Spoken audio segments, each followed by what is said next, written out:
you can work out what those two letters are. So we've had David Cameron, then he stepped down, then Theresa May took over, then Boris Johnson, then Liz Truss, and now we have another Prime Minister coming. And when you think about the way this country has gone, the absolute catastrophe that the Tory party is, when you think about the corruption, the lies, the prorogation, the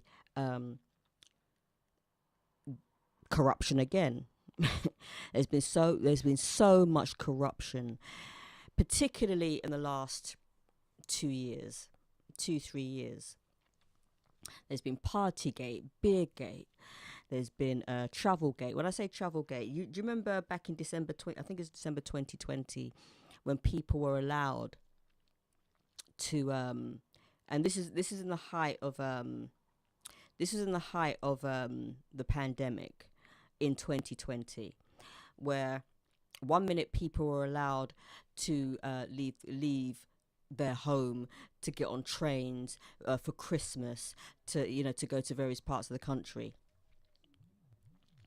And then what happened? And then about 2 days later, or not even 24 hours later, people were told, sorry, you can't go. You can't go anywhere. Sorry. So all these people were cramming on trains by midnight or before midnight in order to get on a train. And I remember seeing the scenes at Euston Station, at London Euston Station, where so many, because from London Euston you're able to go to places like Liverpool, Manchester, I think Glasgow as well, and people were just cramming into trains, man. It was as if getting on a train was going out of fashion, because 1 minute people were told, yeah, you can leave your home and you can go see your families for Christmas, and then within about 24 hours, I think by midnight, I think it was around the 20th of December, somebody please correct me, round about that time, about midnight, people had to cram on trains because people were suddenly told, sorry, but you can't go anymore. Sorry. And to think that people hadn't seen their family members for years. Do you remember back then, people during the pandemic, when people were not able to even touch their loved ones, particularly those who were in home care homes, and they had to stand however many meters away from a window, or they could only go up to a window to communicate with their relatives, particularly those who were elderly and who needed medical attention, they needed care, they needed this. And do you remember, it was a case of, you could only allow 10 people to a funeral and 10 people at a wedding and all of that rubbish. But yeah, there's been that. There's been more lies. Liz Truss crashed the pound. She crashed the pound. She made up some rules with the. I mean, she had to have spoken to Kwasi Kwarteng, who subsequently was sacked because of the absolute catastrophe that was the economy. So she sacked him, even though she must have had something to do with the tax breaks and all of that palaver. And then Kwasi Kwarteng gets sacked. And I'm thinking to myself, well, hang on a minute. Why is he sacked? Why have you sacked your Chancellor of the Exchequer when you had something to do with the economy, when you had something to do with the tax and all the rest of it? Why are you still here? And then about a week later, we hear that she stepped down as prime minister. And you could tell that she didn't have a clue what she was doing. She didn't have a clue what she was doing. So when I asked the question, when will the shower end? Let's just go through some stuff. Let's go through some exposure. The Tories' billions pound of file failure, right? The Tories' £1 billion file of failure, right? So the Tories have wasted hundreds of millions of pounds across the government during the pandemic. Okay, from failed tracing apps to useless PPE to insufficient provision for disadvantaged children. I'm going to read this analysis here. Yeah. So take a look. So Pest Fix, and I suppose Pest Fix. I don't know who Pest Fix were, but anyway, I think they were contracted to provide PPE. But anyway, they were contracted. So the contract was untested, unused, and that cost £32 million. Right? Then there's various companies with inaccurate antibody tests. That was 75 million. You've had, what else did you have? Serco, broken tracing system, 108 million. You had Edenred, delayed school meal vouchers. That cost the taxpayer 234 million. Computer Centre, failed on computers for disadvantaged children. That cost 60 million. The Treasury, with their job retention bonus, that was what? Just over 2.5 billion. Department for International Trade, luxury trade negotiation, that cost 700,000. Let's just go into the particularly past 2 years of the absolute shower that this government is, right? So unsafe test kits. So Tory donors, Randox laboratories, were awarded a £133 million COVID-19 testing contract. Subsequently, the Department of Health covered 750,000 of the test kits to be withdrawn due to safety issues. And healthcare firm advised by Owen Paterson, he's a Tory MP, by the way, won £133 million contract. Owen Paterson, yeah, I think the healthcare firm.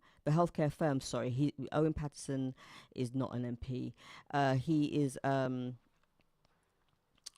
He's an advisor of some description.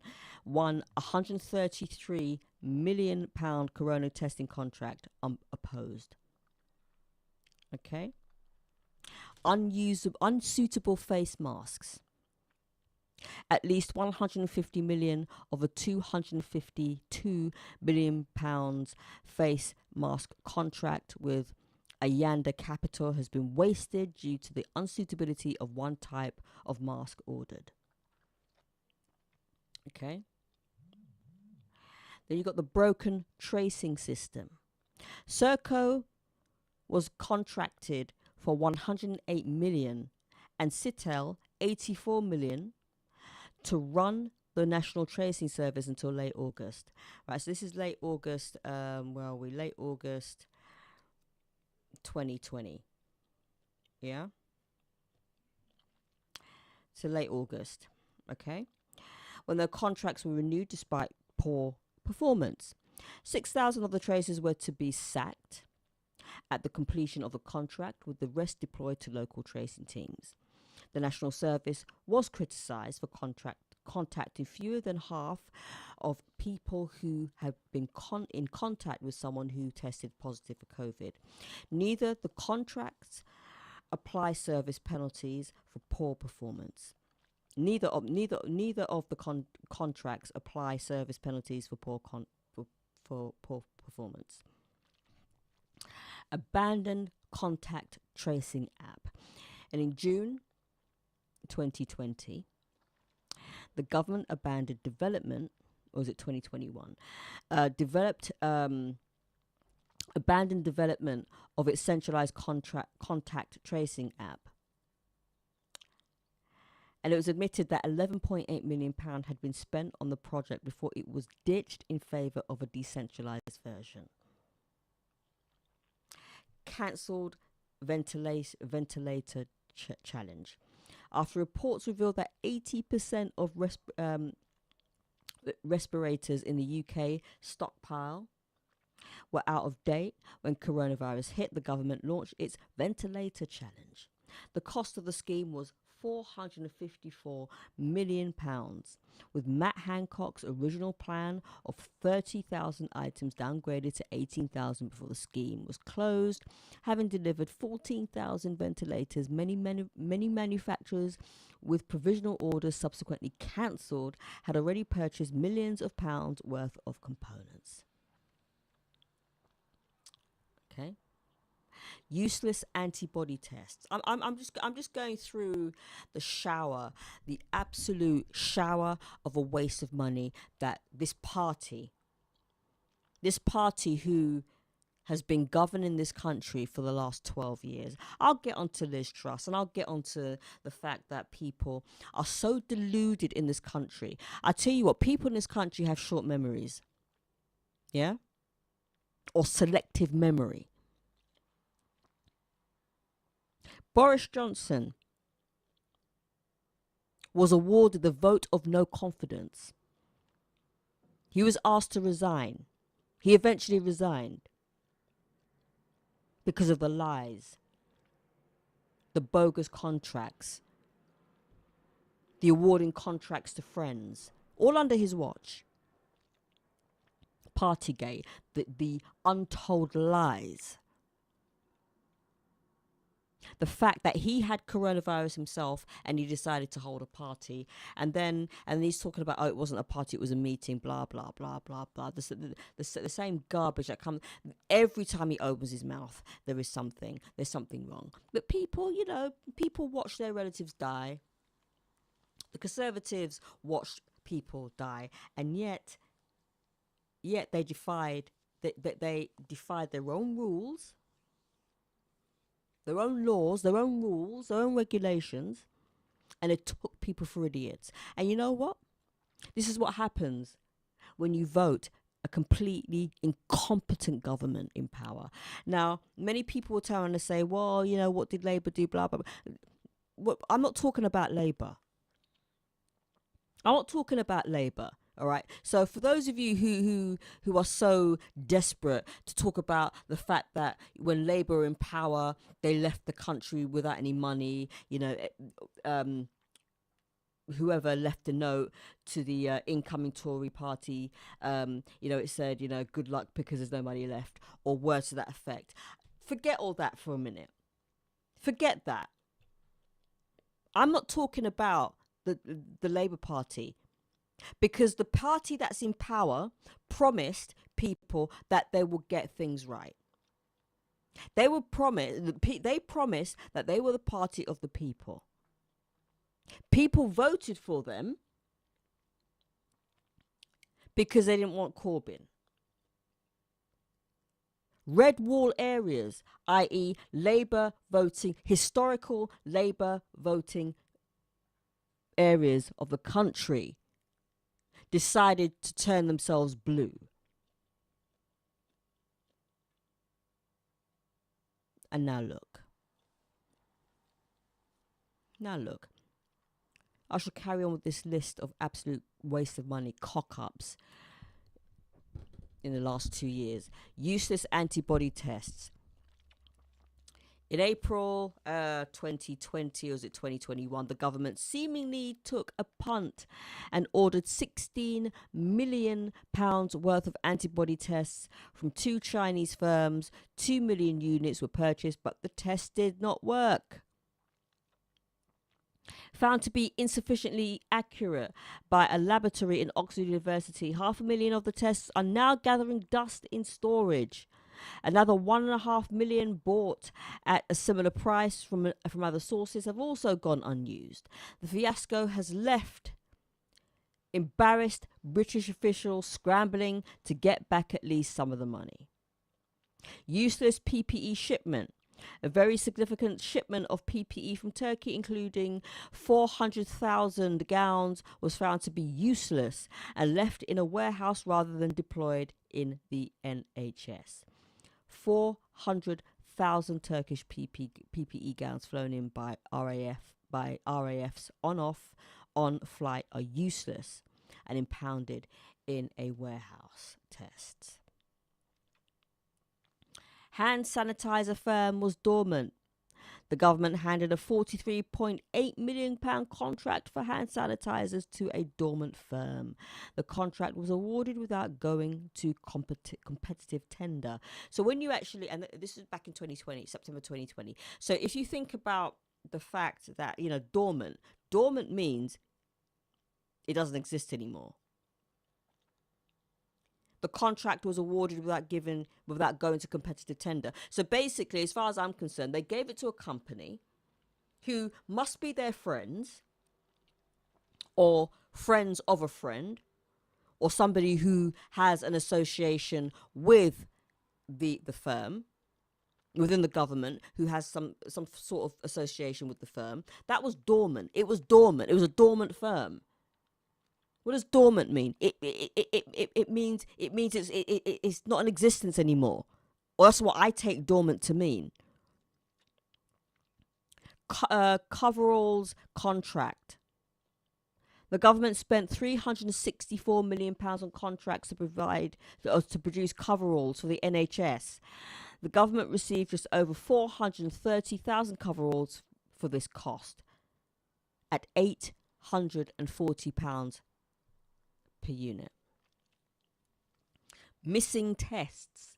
In April 2020, NHS staff in Epsom in Surrey asked to take over testing from Deloitte after tests were missing or were sent to the wrong people. Deloitte was hired at the start of the pandemic to scale up testing nationally. Right, and the chief executive of Epsom Hospital said Deloitte have been commissioned by the Department of Health directly for this, are not running this as well as we would like. We are asking whether we can take over the running of the Chesington Centre because we really need it to work much better than it is. And even after this, Deloitte was handed responsibility for coordinating the network of private lighthouse laboratory testing sites. Leaked emails showed these labs were unable to meet demand in August and sought help from the NHS England to analyse tests. Okay. Royal Liverpool Hospital, over 5 years late, projected costs are now expected to reach £1.63 billion after the collapse of outsourcing giant Carillion. The taxpayer is still on the hook for £739 million of the overall figure. Carillion are a construction company. Yeah. You may have seen on scaffoldings and on building sites where you walk past, it's not hard, especially if you live in London, it's not hard to ignore a building site, and you will see like a plaque of some description with Carillion. You must have seen it. Yeah. Midland Metropolitan University, slated for completion in 2018, The work is 4 years late, and it's behind schedule following the collapse of Carillion. It will cost twice the original budget, leaving taxpayers footing an additional bill of 700 million. I'm going to play a track and go.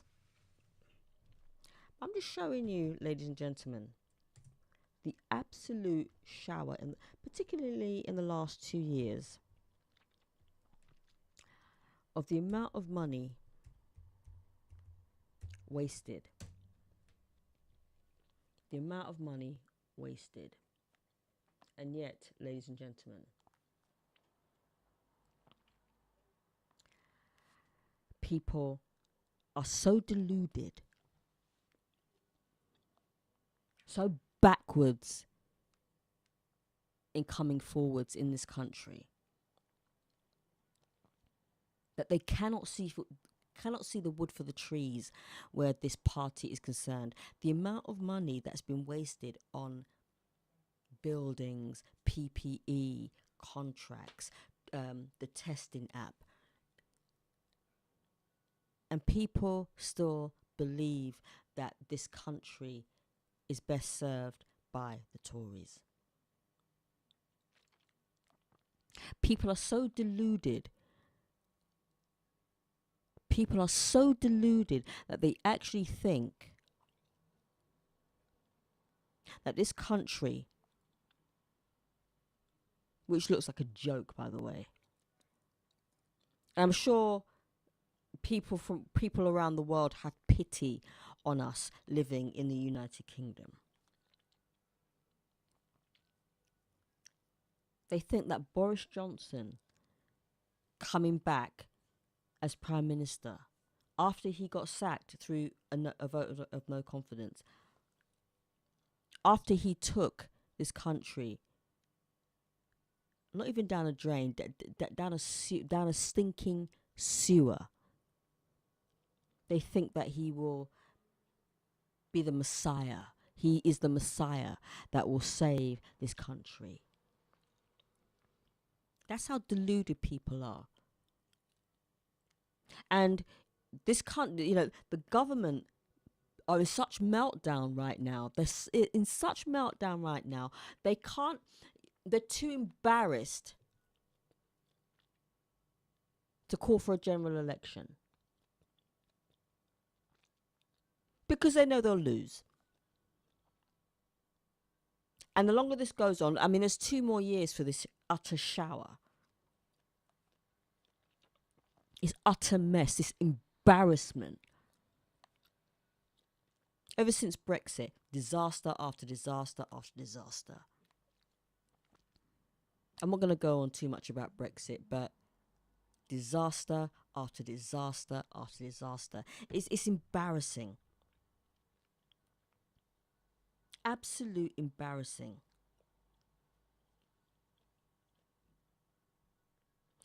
But sometimes people like punishment. They love punishment. And as West Indians like to say, if you don't listen, you must feel. It's a joke to have Boris back as Prime Minister. Can you imagine if that happened? This country's gone backwards anyway. How much more backwards do people want this country to go? Now, don't get me wrong. With regards, in terms of living here, yeah, it might be one of the best places to live in the world. But what I'm anti is this government. What I'm anti is this government who couldn't care less about the working class. This country is the 6th richest country in the world. The 6th richest country in the world. And yet we have a plethora of starving children. We have a government that wants to privatize the National Health Service. We have a government, and I don't know if this is a U-turn. If it is a U-turn, please let me know. That wanted to give tax breaks to the already rich. I mean, who thinks of an idea? And it's probably been done before. But who thinks of an idea, right, where you give tax breaks to the already rich? You give them a tax cut, and then you expect them to spend more money in the hope that what they spend will trickle down to the not so rich. Please tell me how does that actually work? How? If anybody could educate me on this, how?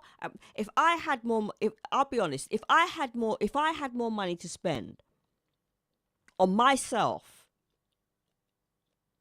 or if I was that vindictive, actually, if I was in a position where I had more money to spend on myself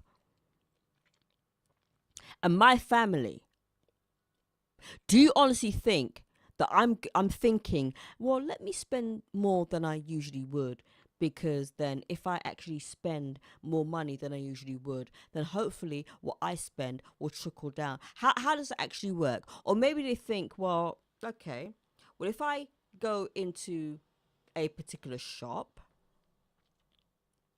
in a particular area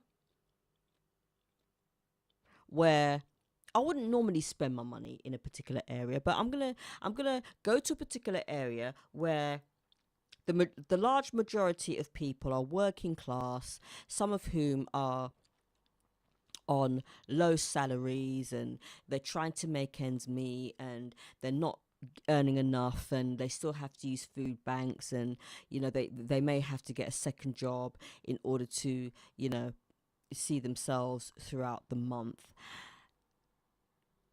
Maybe they thought that was gonna I don't know, I'm just thinking out loud. Maybe they thought that was gonna happen. Go into a particular area, spend a shed load of money in the hope that the people who are not so rich, the people who've fallen on hard times, the people who are working every hour that God sends, maybe they thought that spending money in not so rich areas is going to help alleviate the economy of that particular area. Are you crazy? Are these people dumb? Are these people stupid? Are these people deluded? How deluded has one got to be?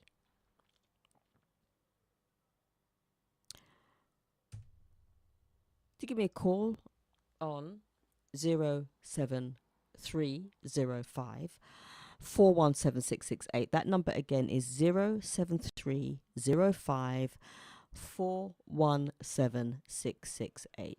You told me how giving a tax cut to the already rich is going to assist those of us who are not so rich.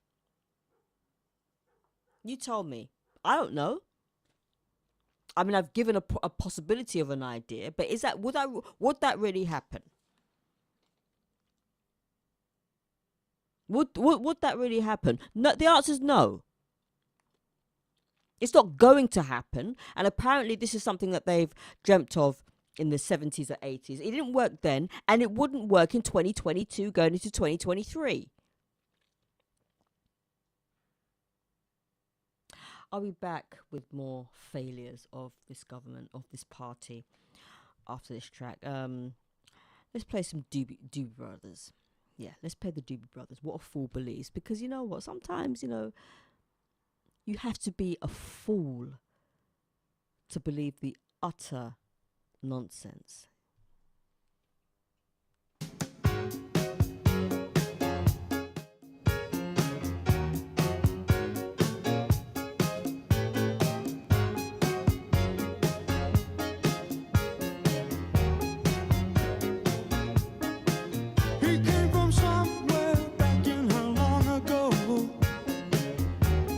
Santa Barbara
That was TLC there and Waterfalls, and before that the Doobie Brothers and What a Fool Believes. You are listening to the Ebster on Feferity Radio, and I'm just going through a number of things that the Tory party have failed on in the last 2 years of this utter shower of the brown stuff that they called governments. Okay, we've had different governments with the same Tory party. We had David Cameron, we had Theresa May, we've had Boris Johnson, we've had Liz Truss, and we may have Rishi Sunak. Who knows? And speaking of Rishi Sunak, I don't know whether people had heard the interview, not interview, but one caller on a national station. I will play it to you. Actually, I will play it. I'll play it to you a little bit later on. I mean, I'm no fan of Rishi Sunak at all. In actual fact, I heard 2 calls on the same radio station, not on the same show, on 2 different shows. And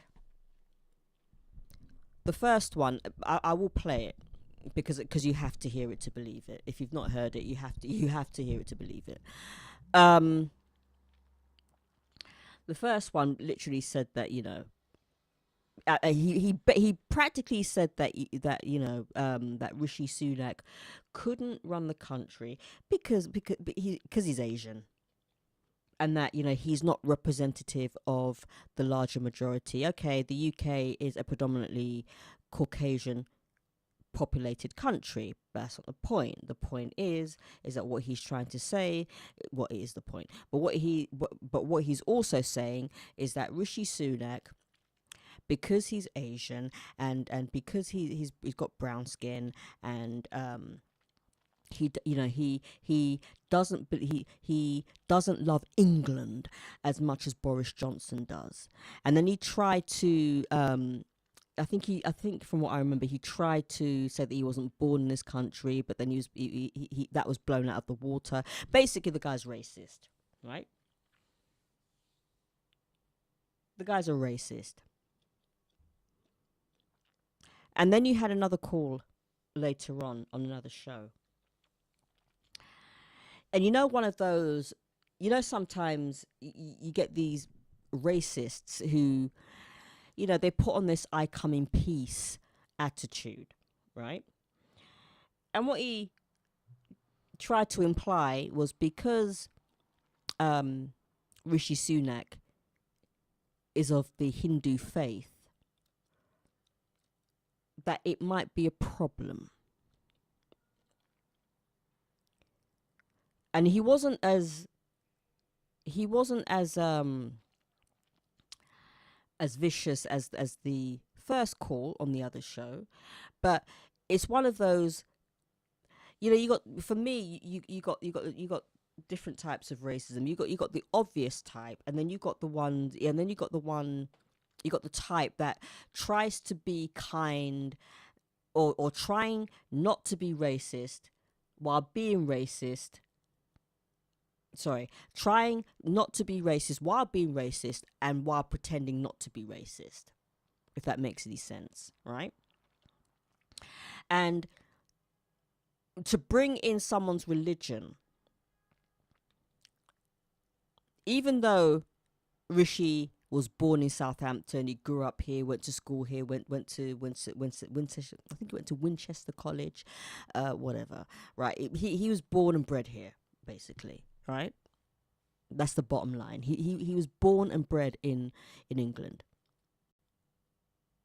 And this is why, you know, I've said many times, because of the filth that we have in this country,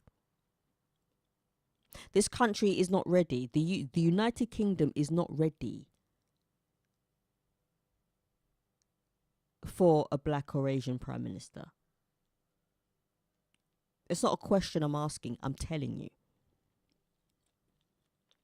This country still has a problem with racism and race.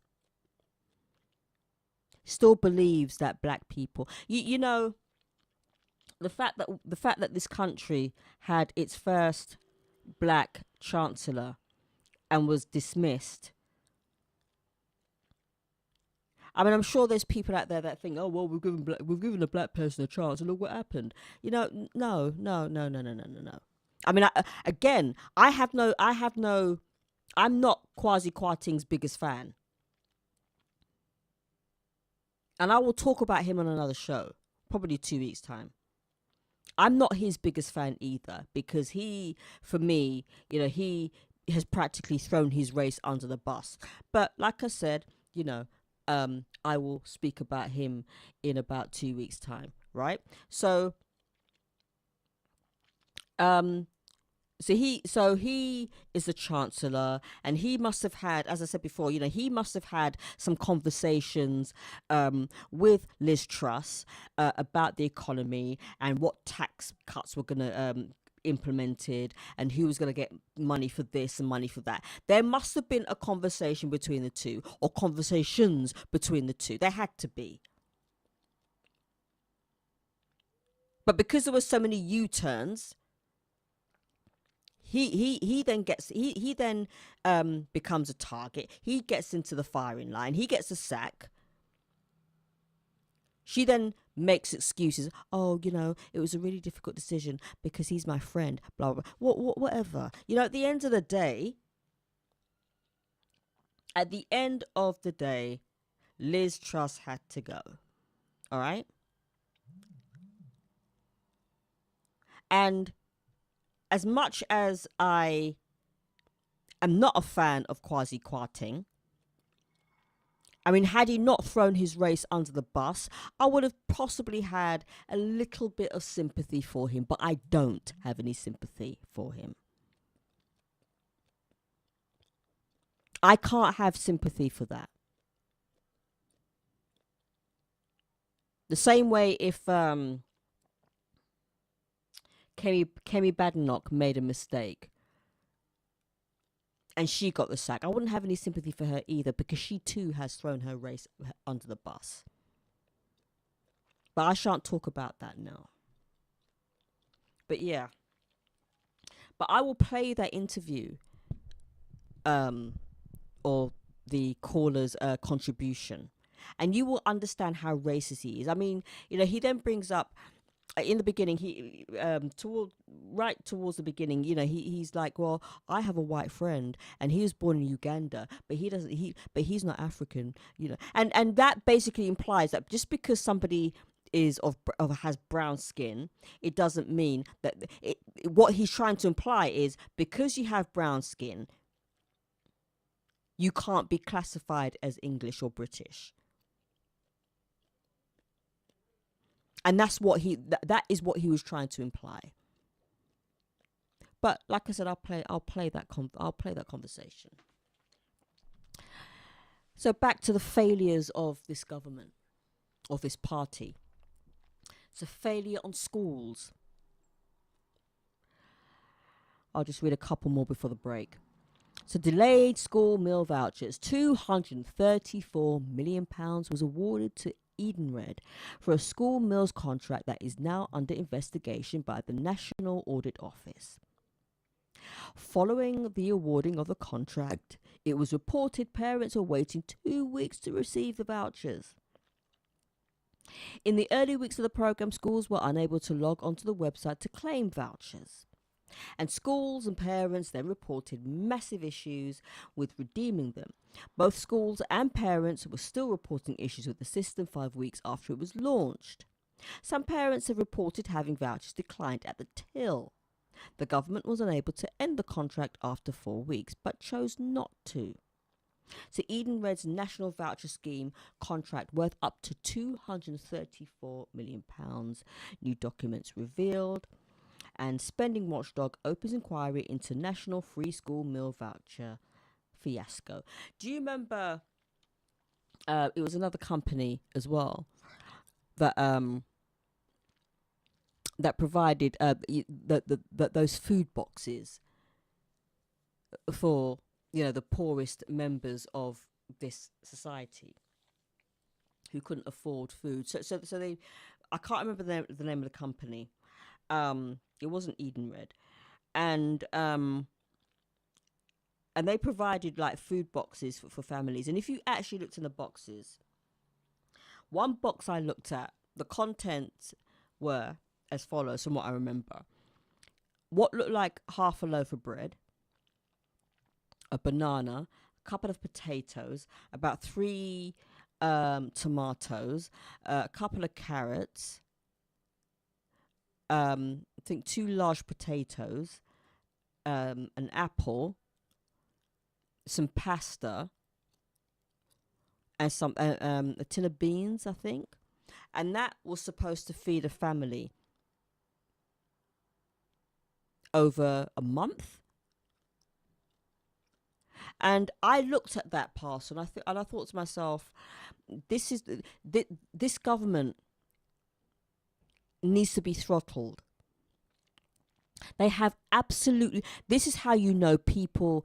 This government who pretends to care about people, and we could say that about all governments. But this government who professed deeply that they gave a toss about you, that they really cared about you, that that they had your best interests at heart. You can always tell when the government is taking the absolute urine. This is how you know a government and the company who provided these food parcels have absolute contempt for people who are not in the 1% of the richest people in this country. You know that they're taking the absolute urine. And I don't know how much money those food boxes cost. But I assure you, whatever that box costs, I can go to Aldi, or I can go to Lidl, or I can go to Tesco's, I can go to a number of supermarkets, and I could get a month's supply of food for the price of that box of food.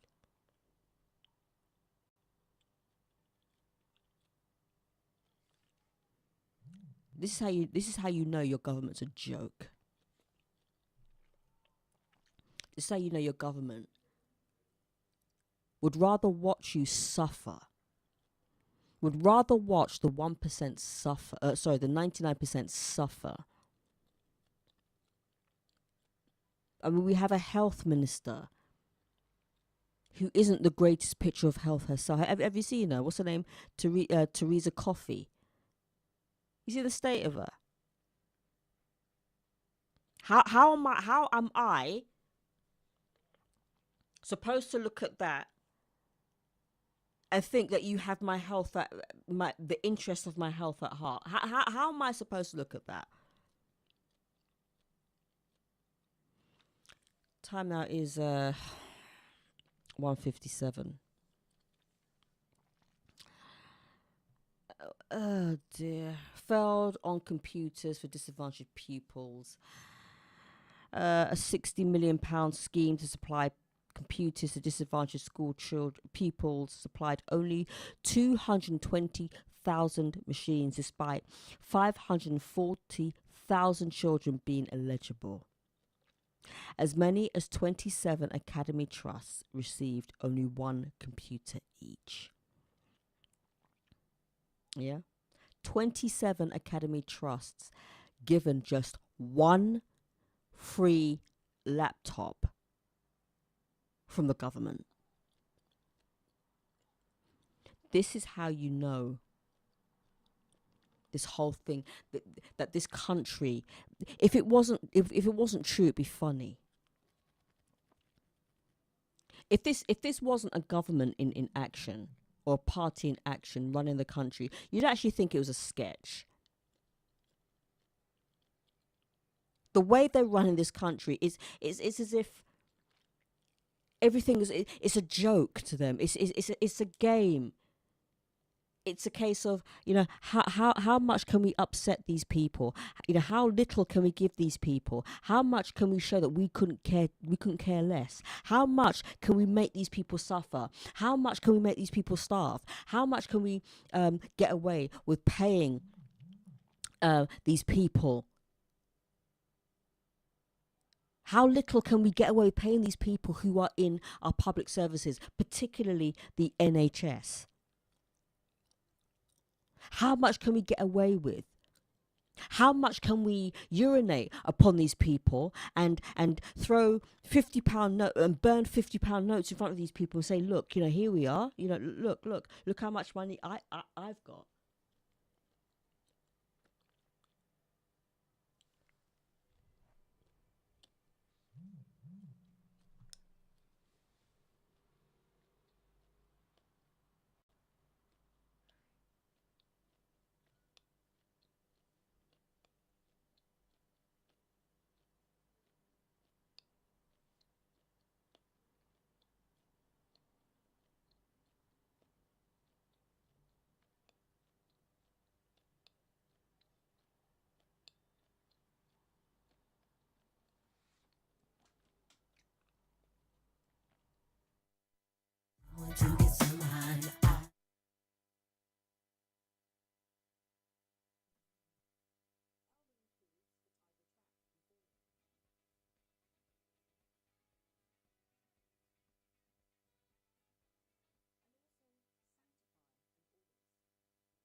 That was the Cocteau Twins there, and I Wear Your Ring.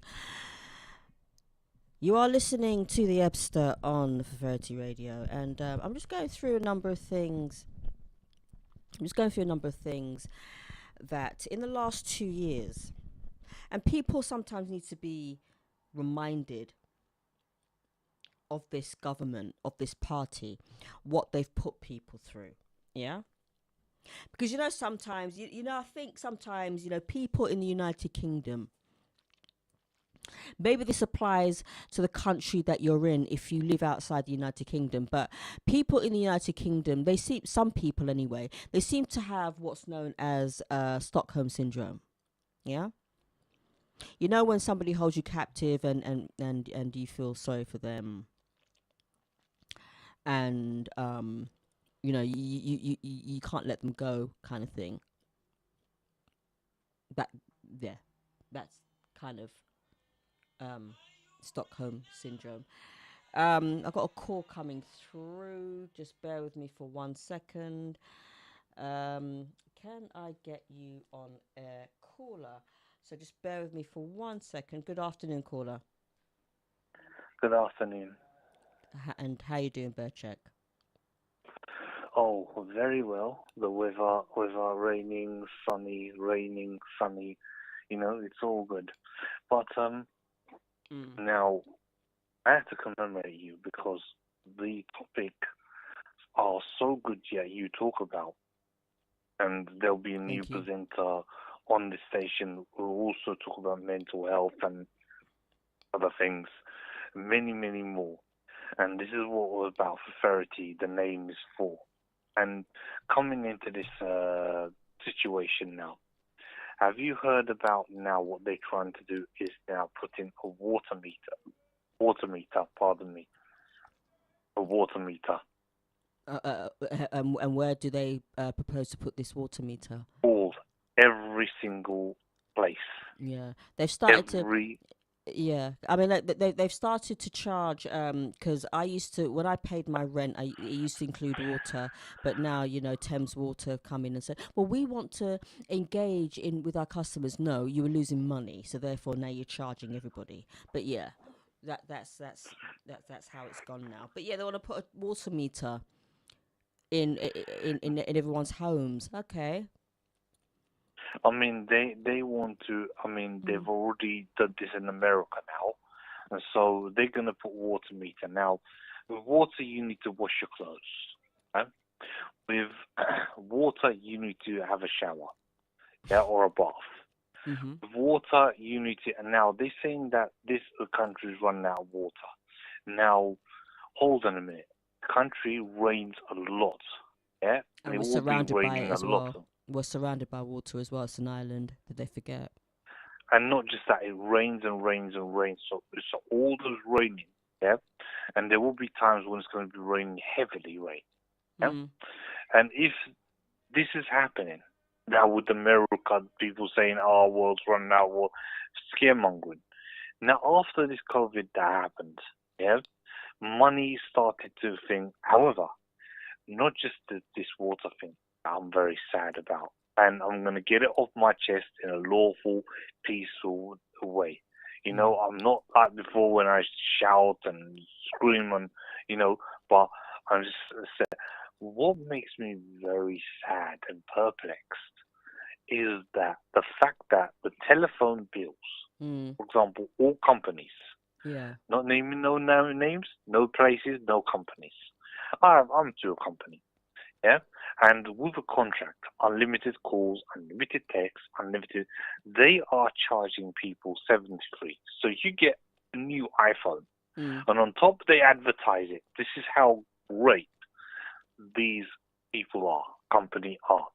They advertise it, and then what they do is that they will charge up the prices to 84. And when you get a new iPhone after that, they're going to charge it up to 87. And then they're going to charge it up to 100. 121 a month. Are you seriously telling me that when people... I am a common man person. I'm a common person with the common people. Yeah?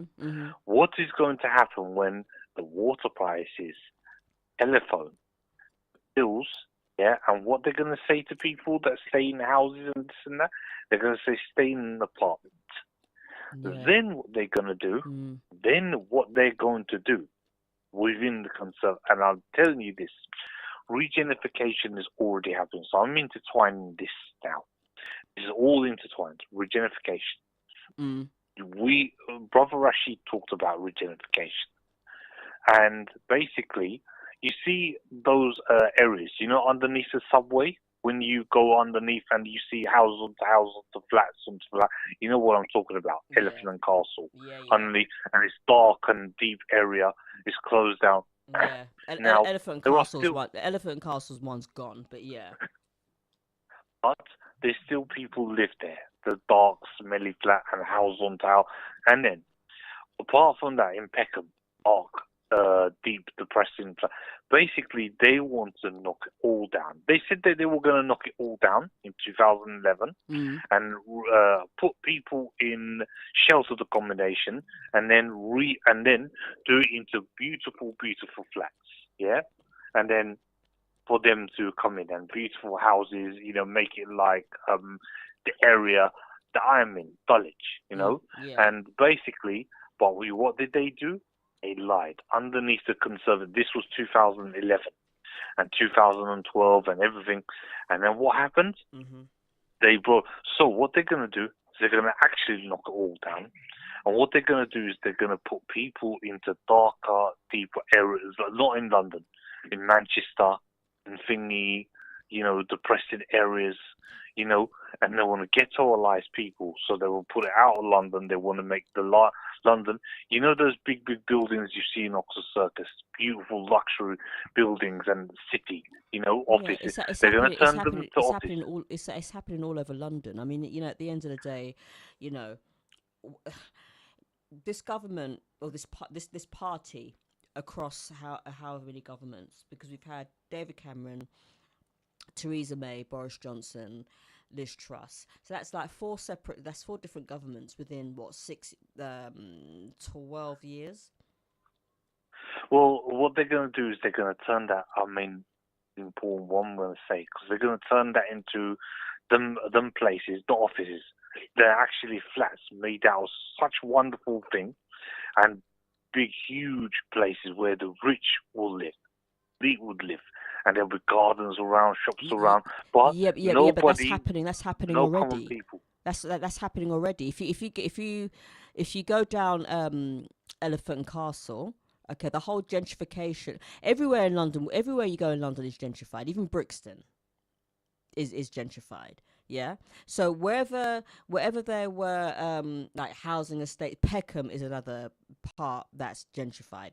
So under gentrification. So, wherever there has been in some places anyway, like old estates being left to decapitate and to just be left to wither.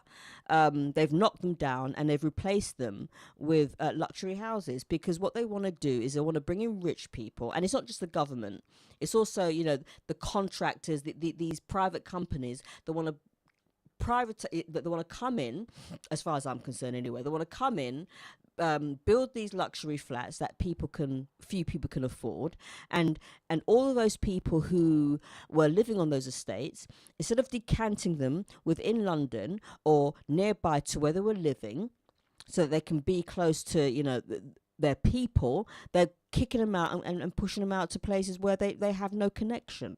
It's been happening for years. Nothing. And basically, all these common people, normal person, yeah, and basically, the common people, you know what I'm talking about, normal common people. Yeah, working class. Basically, yeah, working class, but I'm between common and working class. So there's not, but we shouldn't put them into classes. But I'm just a common person. Yeah. So now, yeah, that these people that are riding on cars, cycling by and everything, they live in council, whatever they is. Imagine now all of these people in London, not the rich. Not talking about the rich, yeah, but those people who's here.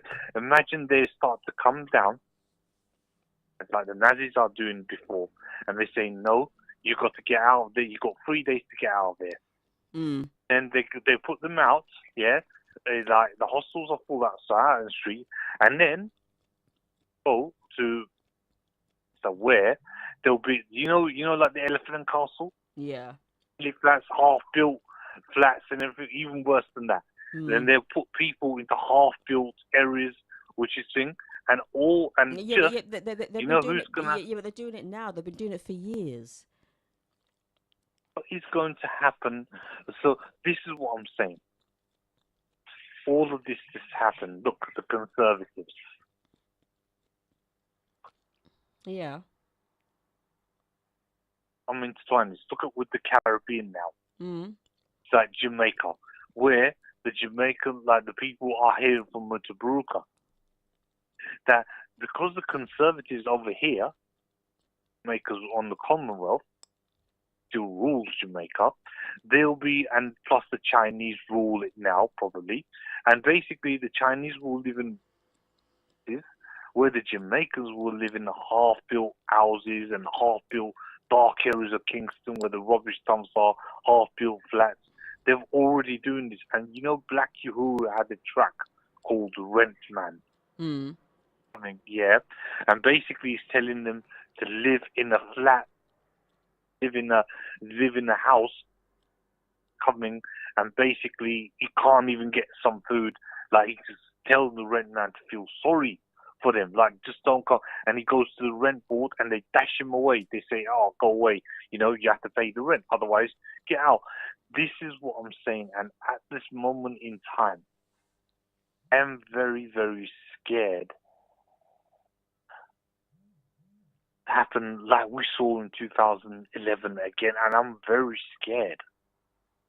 Even you can see how much I have to be careful of what I say as well, because now I'm not just a teacher now. I've become the co-chair of the Task Force, Free Seas Task Force team, which is an self-advocacy group. And I'm also a vice chair of the Free Seas itself. Interesting. Task forces. And basically I did very hard when they interviewed because of the funding. With the task force meeting is going to be different. I've got so many things to do. And plus I'm going to go to Croydon this week. And basically, we're going to talk about these. Whatever that you're saying, it'll be kept in confidentiality. But I will tell you, my friends, like you, and someone like Feferity Radio who takes this, because I swear to God, yeah, I get very upset. Every single channel. Guess what they're talking about now?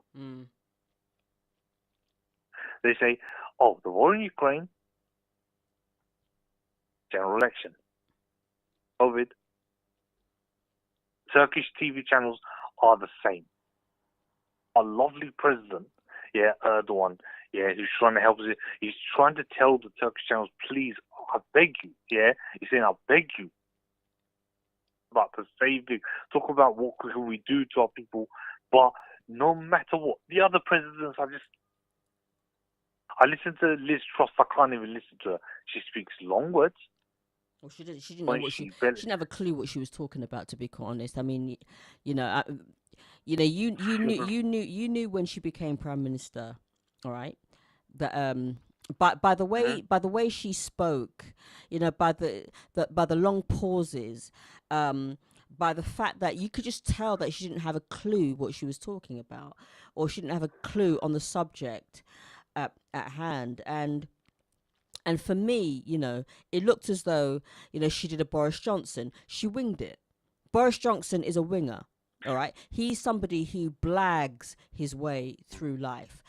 Liz Truss was blagging her way through the 44 days of her premiership.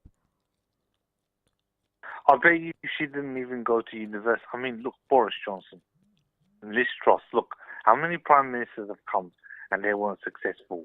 Yeah, let me tell you, Maggie Thatcher. It started from Maggie Thatcher. Yeah, Maggie Thatcher actually broken all these, syndicates that were uprising in a peaceful way. She broke all of them.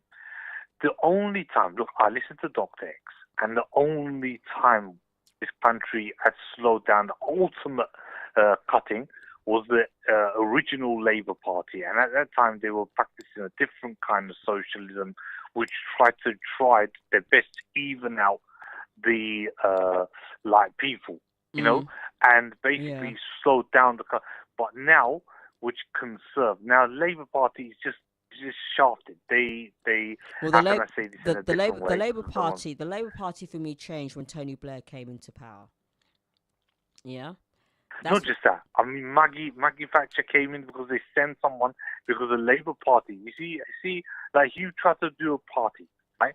Yeah, there will be some agent is going to be there who basically will steal the money. Now, someone they put in there steal the money, stole the money. Not you stole the money. Someone that they put in there to steal the money. So you was to do an Ebster party, and you was to bring out the social. There will be some people that would not like this, and these people who's the darker powers, we can't see them. They don't want peace in this world.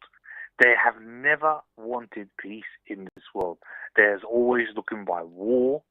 Always by oppressing, tightening the belts around people even more, the darker powers, and you just can't see them, but they can see you, and they don't want this to be good, and this is what is happening today. This is what's happening today, and the things today is so bad. Like, look at it, Ebster. I'm going to intertwine this. Back in the day, maybe you lived in the 70s, right? In your family, you used to have all that socialization, uncle things. You would not be able to talk about, gay or lesbian, right in front. You say, no, can't do that. If your uncle frowned at you, if your mum frowned at you, one frown, you would know, you'd be scared. You would say, no, I can't talk about it. I can't even think about it. Now, what happens is the boy sits around, spreads his legs out, and goes on his iPhone or his Samsung or whatever tablet, and he's just like, mum, like grandma, like, let's say, you have grandsons and this and that, and he'll be like, son, and you just, he's like, go away from me, man. They talking that to their mom.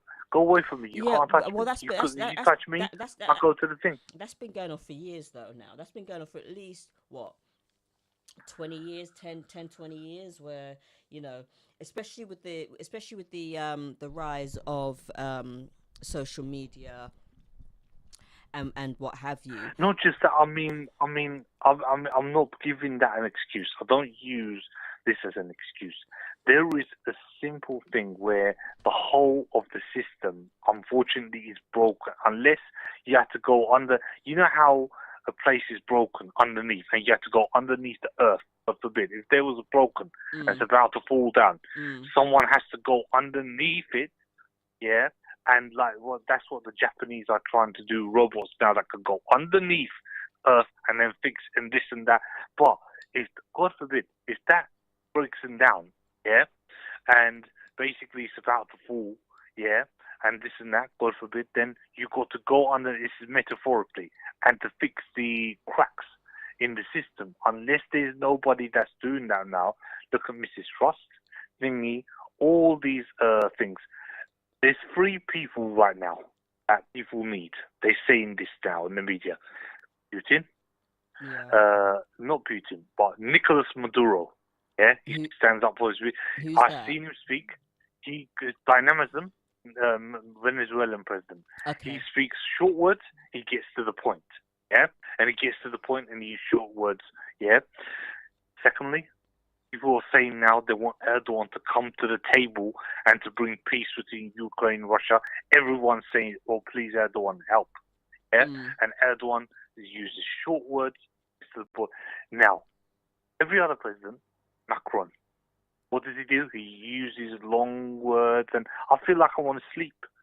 I listened to Boris. I felt I want to sleep. Yep. I've listened to. I haven't heard Mistrust, but John Major, Oh, you haven't heard Liz Paddy Truss. Ashdown, all of them. You I haven't feel like heard. just You haven't wanna heard Liz wanna Truss. sleep. You know, throughout my lifetime, all right, and I'm not that far off from half a century, right? Throughout my lifetime, politicians have just well, prime ministers at least have just waffled. Well, actually, no, politicians full stop have just waffled and waffled and waffled because they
Muslim angle, it's like, oh my God.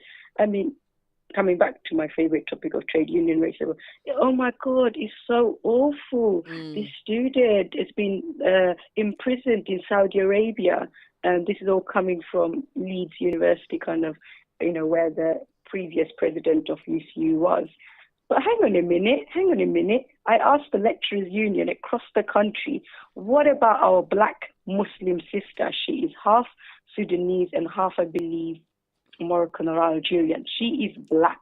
Yeah. She is black and she is Muslim. Her name is Shema Delali. NUS, in his first ever, in his history of 100 and something years, have suspended her on a young girl. She's only 26 now, a young woman. What's 10 years ago, barely a child. What's she legally, suspended for? She is, I have not looked into tweet, but she has apologized for almost 10 years ago tweet where she said, she is reported to have said anti-LGBTQ and anti-Israel stuff, and they have labeled her as obviously homophobic and anti-Semitism. I have not looked into those tweets, but I know that she has apologized.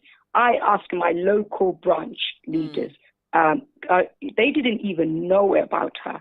NUS, UCU, the lecturers union, do not support NUS for a very good reason from their angle. NUS is threatening, because you remember, it was our group that introduced you to Larissa Kennedy, isn't it? Yeah. You came, you supported, you went back to I don't know, am I allowed to name Brother Glenroy in your the group? Yeah. We could say Global African Congress, right? Yeah, that's fine. Yeah. Fine. And the union, the angle of it as well. Because you went back and said we should support the student. And everyone was impressed with Larissa Kennedy. And then, of course, she went on Piers Morgan and she killed it, right? Did I see her on Piers Morgan? Yeah, she was on Piers Morgan, and Sister Mel was never mind. Yeah, the number of our sisters were celebrating her on our group. Yeah. Oh, she was really good. I do remember. Really remember that was on GMTV, where she just basically rinsed him out. Yeah. Is she? No. She went to the American Piers Morgan one. She held her own. I'm getting confused with the young lady that was on. She probably would have made it to GMTV. I wouldn't be surprised. I've not seen the American one. No, but GMTV, that doesn't exist anymore, does it? It does. Good Morning Britain TV. GMB. Good Morning Britain. Yeah. Oh my God, I was stuck in 100 years ago. Well, oh yeah. Well, this is nostalgic radio. Yeah. Yeah. But no, she was amazing. And you know what they want NUS to be? What the NUS did was amazing. They mobilized their Black liberation movement, the Black student, and they made a machinery. For the last 5-6 years, it had been all Muslim Black women, and Larissa, was amazing. She thanked the Muslim women and the legacy, and it starts with Munia Boutia, who at the time got a lot of stick for calling herself Black because she's, I think, Algerian or Moroccan, so she's got the Afro hair, but obviously the whitish skin. So she got stick for calling herself Black. Yeah, and the fact is, at that time, 2016 or 17, people didn't know, BLM group, I think BLM movement has made a massive contribution to all of our literacy on race and racism, because what she was saying is you're ultimately othered. And I found it very annoying. Well, I mean, we live in a society, I've been saying for quite a while that, we live in a racist society. In this country, and although things have gotten better, not a lot has changed with regards to race relations and being discriminated against. And now, in this day and age, we have Islamophobia, but then you had that. You still had Islamophobia back then, but it wasn't called Islamophobia as it is now. So there's so much against anybody with brown skin. To the point where things haven't really progressed, because we're still having the same conversation. And we're still having the same conversation because we live in a country where a lot of our institutes have racism inbuilt. And this is something that, we continue fighting against. And hence the reason why, we have the government that we do, because because the government that we have, as far as I'm concerned, and especially when Boris Johnson was was prime minister, he actually added fuel to the fire, because it made people think, all right, well, he's allowed to be racist and he's allowed to get away with these comments. I'm going to do the same thing too. So that's why you now have people who are brave enough to come out and spew their filth.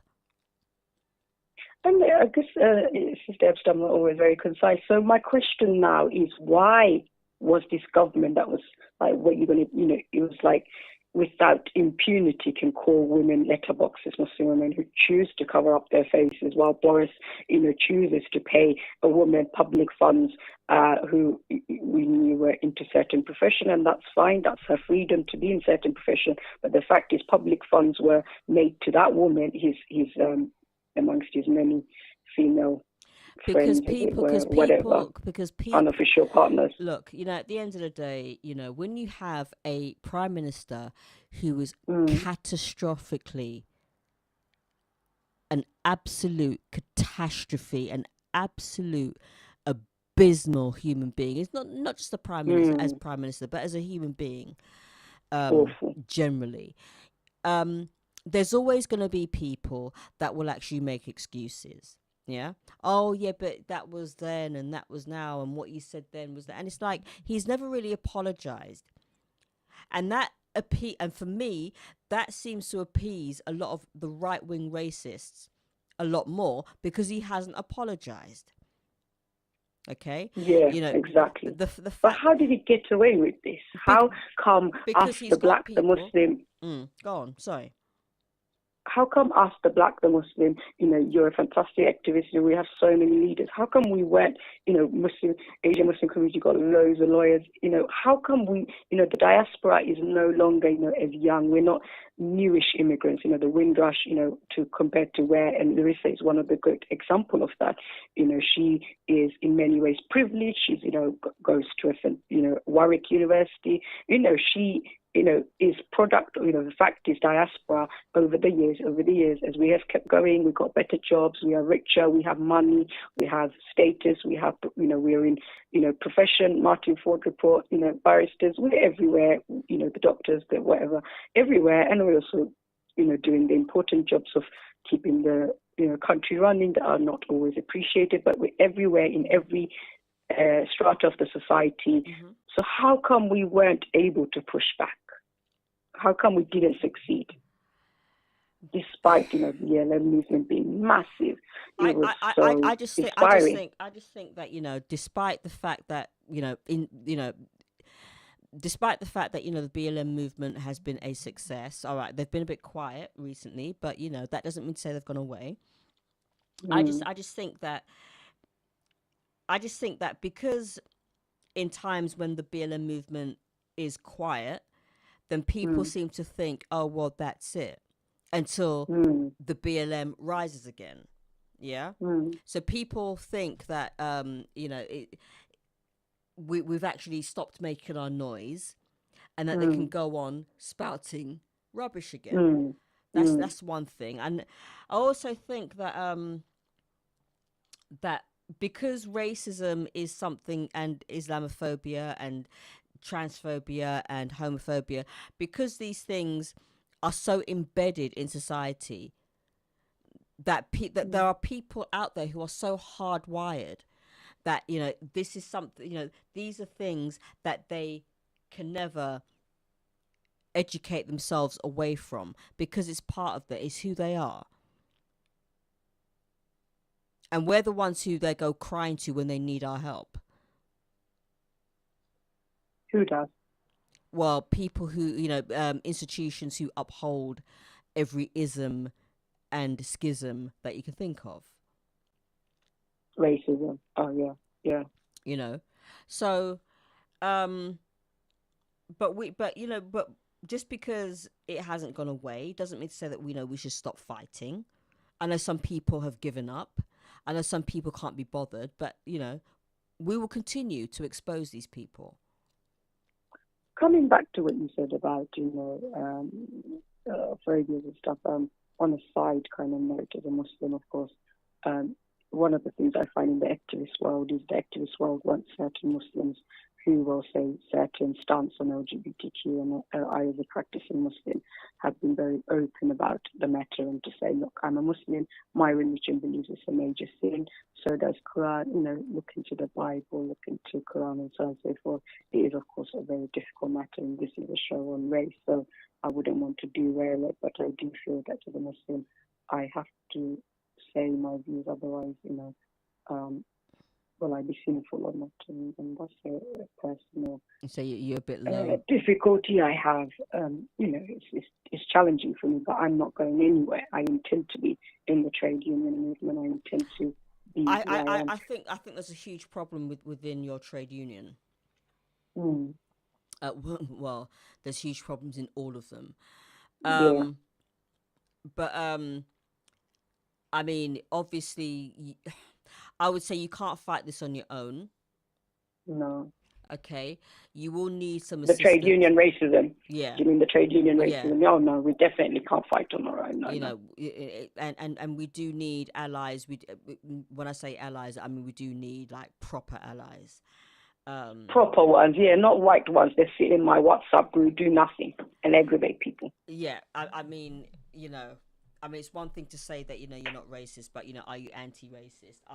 I.e., are you actually getting out there and, supporting the cause?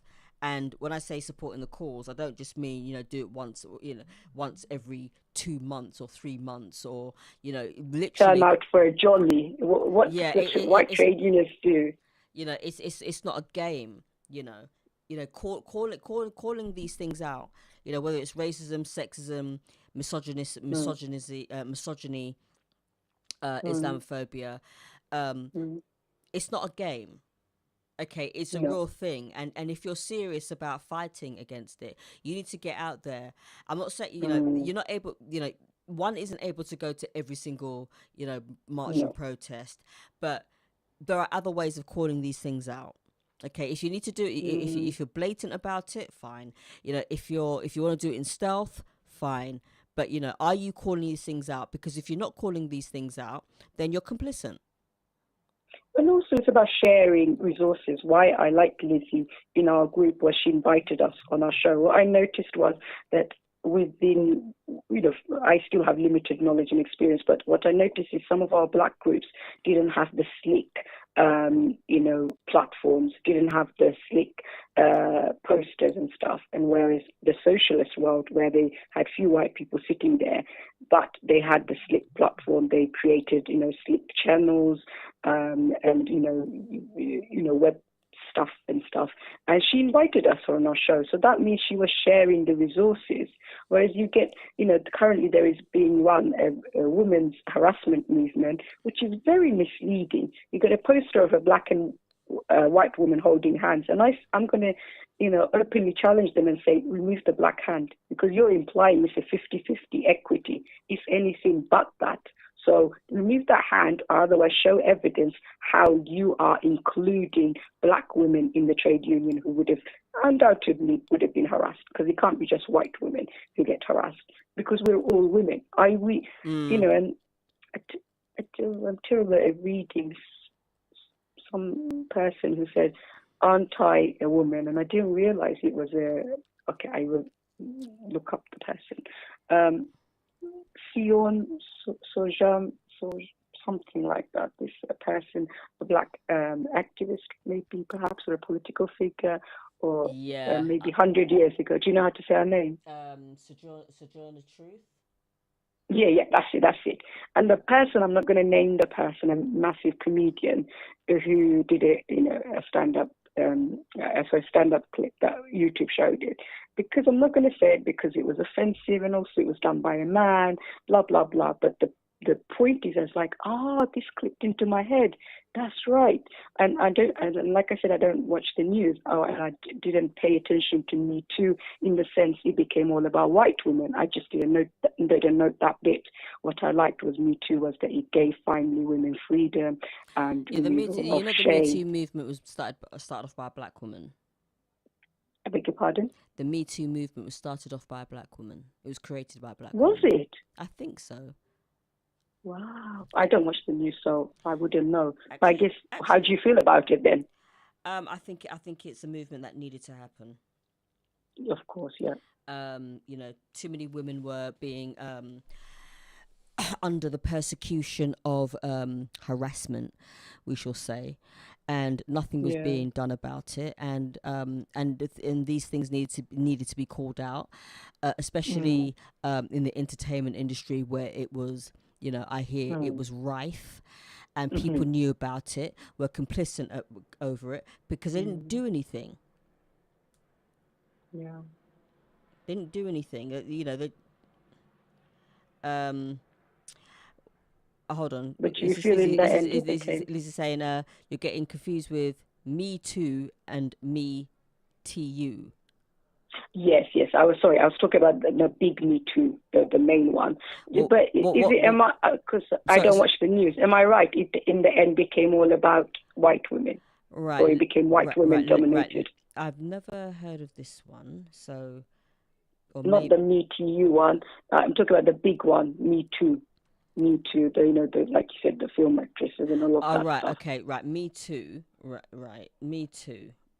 Did it become all white women led in the end? Hold on a second. White women focused.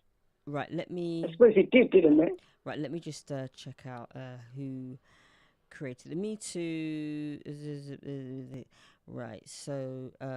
Me Too is a small little thing, and I think this is detriment to the white people when they make it into a little white people project, because you're losing out on the numbers, you're losing out on the different angles, different facets.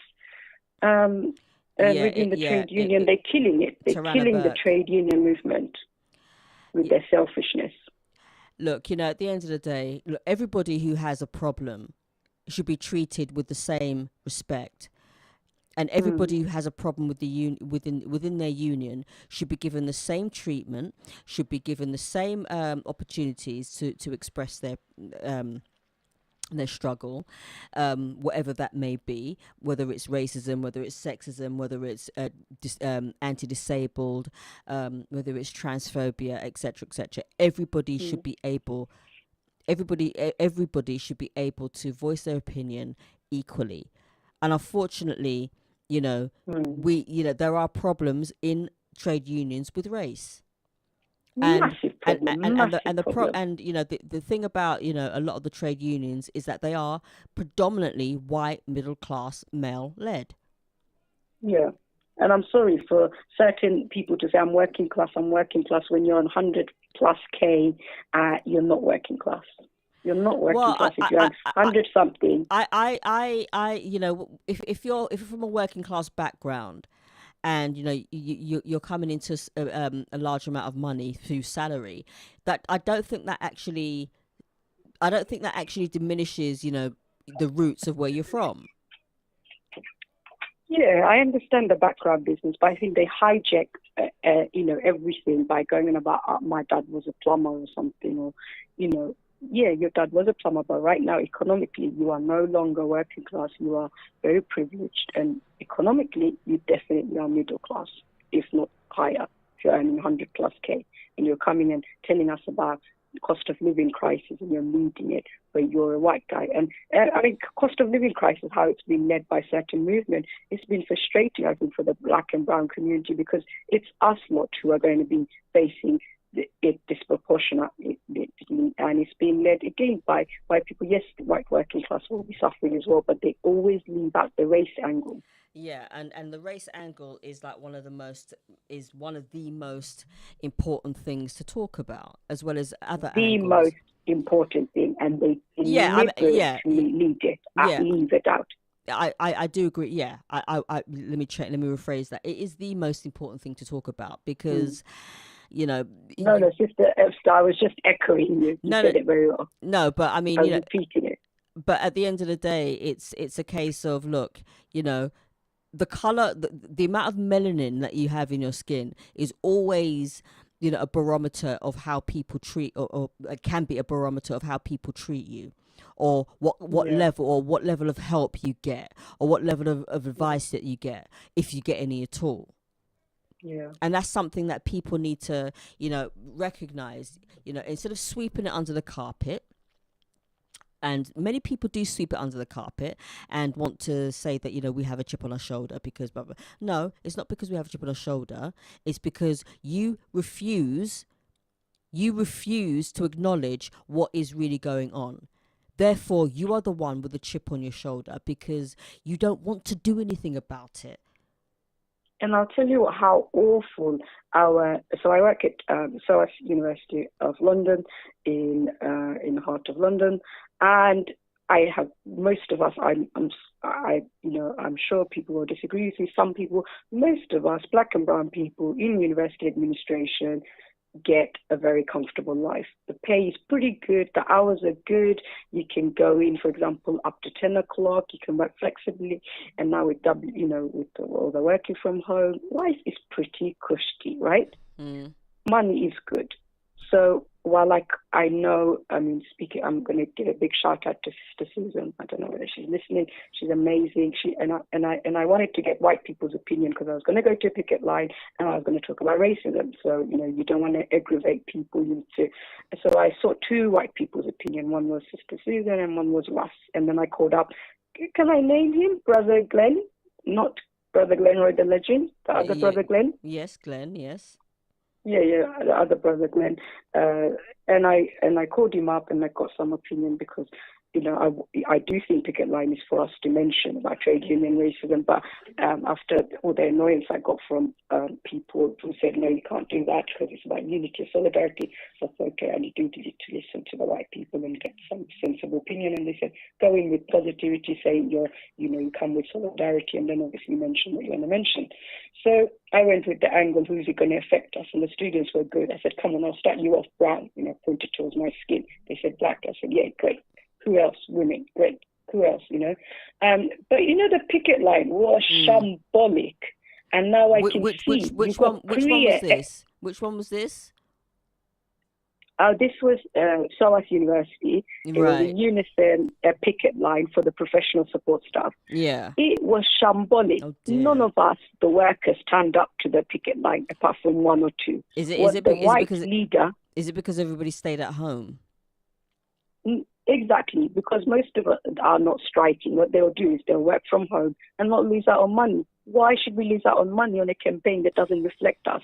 Well, if you're working from home, white old men. If you're working from home, you're not really you're not on strike. Sorry, but exactly, people weren't on strike. People did not go on strike. People did not go on picket line because the campaign wasn't for us. So nobody was really participating. And what the picket line was, sorry to be really rude and horrible, few, lefty, hippie, career activist students banging on their drums, privileged white middle-class students and stuff like that, trying to attempt to cause chaos. Management wasn't taking it seriously, obviously, because there's nothing to be taken seriously. And the reason why we didn't turn up to that picket, our issue is in pay. And I think trade union is very much wants to focus on pay because that's where they're coming from. 100 years ago, the country was mainly white, or 200 years, 150 years ago, and the issues were, health and safety in the factories and so on and so forth. And they deliberately do not want to embrace the race issue because if it does, because eventually they'll lose their power. Because within US, the reason why we need black and brown students to be NUS president is because we don't need an Oxford white student to be there. It can be Oxford brown and black Muslim students, sure. Because the student who needs representation, and in our group, I'm guessing you were very impressed with Amira. I think you only met her briefly. Amira, Black Voices in Birmingham do such a good work because it is the black student who are disadvantaged. It is the black student who need the voice. So it is, NUS does need to be led by black and brown Muslim, because we face the issue. Well, of course it does. There's nothing wrong with having non-black people or non-Asian people in with us, but at the end of the day, if we're the, like you said, we're the ones who are suffering from the struggle, so therefore the voices that need to be voiced when it comes to, talking about the struggle, needs to become from us. Because those who don't suffer it, they might have empathy and they might have an idea, but to actually get the real story, you need people who are going through it. Very well said. And I think that's where the issue comes in for the white races, because it means they'll lose their leadership position. Because if those things were done properly, you have to step aside. White student from Oxford does not need to be a US president. It is of no value to them. It is not going to, their career doesn't need it to be helped. I had one lecture, she came in one of our shows. It was actually the Larissa Kennedy YouTube recording. She came and she said, she was kind of like showing off. I was friends with Shirley Asquith. Whoever this Shirley Asquith who runs the war coalition, anti-war coalition, I think. What is it called? War Against the Iraq War coalition type thingy. War on Wanton War or something like that. That one? No, not that one. The 2002-3 anti-war coalition. Yeah, right. When people marched against the Iraq War. I'm thinking, yes, she led it. Wow, the Muslim diaspora, because it is us who are facing, stop the war. Our country's being Lizzie's bulldozed. saying stop the war. Oh, yeah. What do you say? Stop the war. Yes, Stop the War Coalition. Asquith. Yes, I don't really watch the news, no. Terrible. Yes, Shirley Asquith, maybe 2003, we needed her. Shirley Asquith, can you leave now? Because it is our Muslim countries are being bulldozed. We now are not a young diaspora as we were back then. Yeah. And that's probably why a lot of Islamophobia happened, because we were, someone like myself was, a teenager. We were a young immigrant diaspora, and now we're a bit more older. We got the lawyers, we got the people. We should be leading it. And what the Oxford educated lecturer was saying, I'm friends with Shirley Asquith, she was the US president. Fine, maybe then back then that's fine. Right now it needs to be black and brown Muslim. And what these racist white students have done, and the government apparently took away funding from NUS, is they want to crush the machinery that NUS built. For the last 5, 6, 7 years, they figured it out. They knew what to do. And some of the racist stuff I hear are awful. Some white students who are,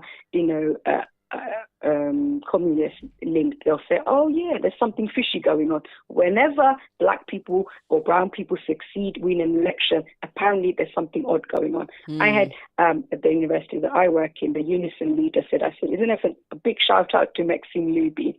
One of the many, there are a number of, within the trade union, black success stories. Yeah. There are a number of black presidents. And so she is a president-elect and a vice president, a dear sister, I like to think, sort of friend, ally, mentor, big shout out. But the issue is now we need a black general secretary. It is shocking because president isn't the top boss. President is like number 2, isn't it? Well, president is, I think president is the top, but the general sec is like the face of it. It's like the main boss. Yeah, like you got the president. Okay, from what I understand, or maybe this is wrong, so somebody may want to correct me. The president is at the top, and then you've got the general sec, but the general secretary is the face of. It's a bit like RMT, yeah. There's a president, and then you've got the general sec, and then you've got the assistant general sec. So and those two, the general sec and the assistant general sec, they're the face. They're the ones who go out and do all the publicity. I think the way I understood it is what happens is the president with UCU has to step down after a while, like they'll get a couple of years. I don't think the president is the main person. I think the general secretary is the big boss. President comes and then they have to leave, and the general secretaries, I do think they need to put a time limit on it, and that might be one way. I think with presidents they get like a 3-year tenure, and then they can run again. General secs and assistant secretaries, I think they've got a tenure as well, and they can be voted in or out as well. That's how I understand it. But but I think I don't know much either. But I think presidents they are bosses of general secs, general secretaries. Are It's just they? I saw at UCU. I'm very proud. I made the racist woman cry, the outgoing president, oh wow. and it was so good to be in the spaces that we, the meetings that Brother Glenroy and yourselves lead. It was so good because you need to be in those spaces to be able to identify racism. Otherwise, when I was getting trade union racism, initially I just thought I'm a poor team worker. I don't know how to negotiate. I don't know how to be diplomatic. I'm a terrible team worker. I upset the team. I'm egotistical and blah, blah, blah. I'm selfish. But actually what I was experiencing, all of those things might well be true as well. It was also racism. And I've completely lost thread of my thought. Where were we? We were talking about, those presidents. Yes. Yeah. So I made her cry, and I didn't realize crying is one of their way to get out. And it probably wasn't the best thing to do because she was getting attacked by these so-called grassroots who are also racist, this UCU Solidarity Committee. And I suppose, one of the things I like about going to black spaces is, I really liked black, no, it's not called black, Caribbean Labour Solidarity Committee, Solidarity, I think CLS, yeah. Okay. They come once every month, yeah, which I guess is sort of sister to your space, isn't it? Because you guys know each other. I've not had any interaction with the Labour Solidarity at all. Caribbean Labour Solidarity, yeah. I've not had any. I've not had any. They're not Labour Party. They're not anything to do with Labour Party. They are a Caribbean solidarity thing. Yeah. Okay. Yeah. All right. Listen. And they have. Time is against us. It's now. Oh no! We had such a great time. Yeah, definitely. I must call again. Yes, I have called before. Yes, but thank you very much for your input. I was going to play the caller on that radio station, but I think I'll leave it until I get back in 2 weeks. And just wait and see what happens with this whole leadership for the Tory party, and see what happens, and see how much more of a catastrophe it will get. But thank you very much, Sister Aisha. Most welcome, Sister Ebster. It's been a pleasure being here, and an honor and a privilege. Thank you so much. Thank you. Bye now. Enjoy your afternoon. Bye. Bye-bye. And indeed, it has come towards the end of the show, and I've got to go. But yeah, you know what? If you've not heard the conversation, the caller on the radio station who was racist about Rishi Sunak and likening him practically to Al Qaeda, go on YouTube. It's on YouTube. I mean, some of you might be. I mean, quite frankly, as somebody who's lived for as long as I have, it's nothing new to me. I'm not surprised, because unfortunately, you do have those idiots out there, those uneducated idiots out there that want you to think that we're inferior, but we will never be inferior. Nobody is superior to anybody. But at the end of the day, nobody has the right to tell you what you can and cannot do based on how much melanin you have in your skin. And on that note, I am going to bid you adieu until 2 weeks' time. So until then, much love, people, and I'm going to play you out with some Massive Attack. Have a wonderful, wonderful week ahead. Stay safe and look after each other.